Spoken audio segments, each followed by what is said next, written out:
Welcome back to the channel, everyone.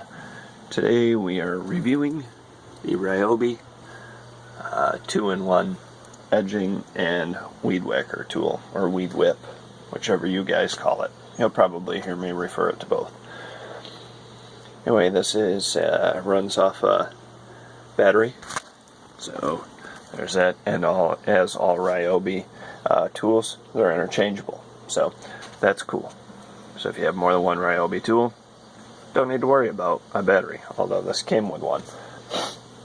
The battery that I've got is a thicker battery pack, and it lasts about an hour, maybe a little over. All depends on, obviously how frequent you're using this. The bottom of the actual rotational spot does not have to be hit on the ground, so every time you release the lever and it slows down, it will release a little bit of the cord. The assembly of the unit was very easy. You had a spot here that threads and unthreads and connects the two rods. This obviously just snapped on after unthreading that portion of it.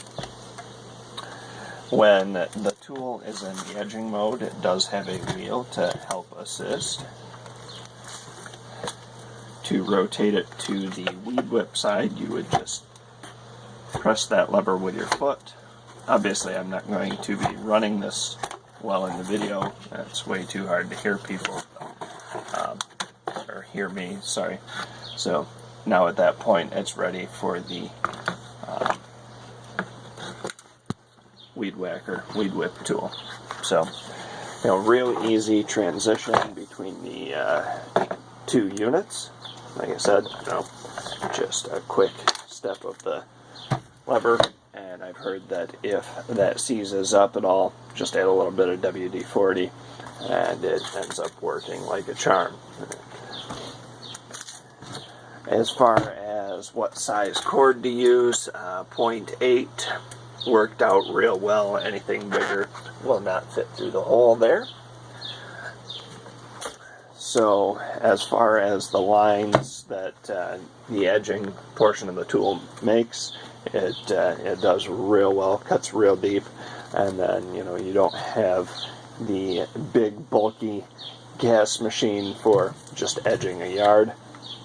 And then you also don't have the extension cord that you would on other electrical units.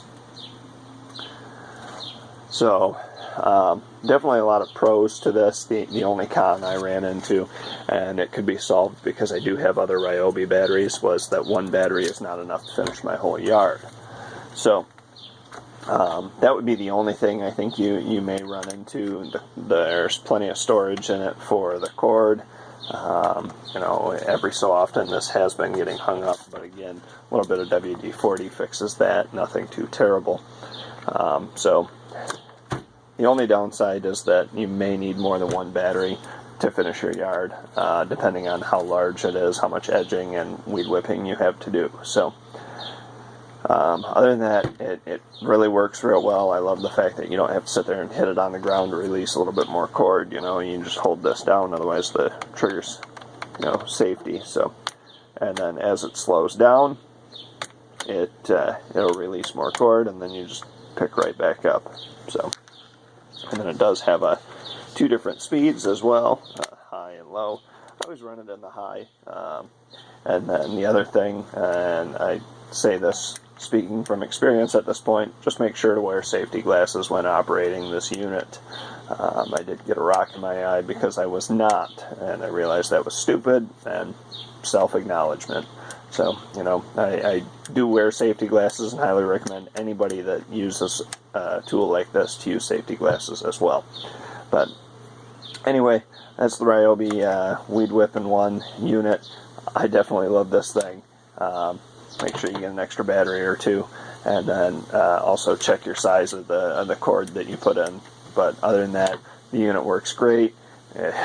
Seriously, a solid unit and real convenient to use. So, thumbs up, get the product. it's outstanding. So, thanks for watching. Be sure to subscribe and like down below, and we'll see you guys next week.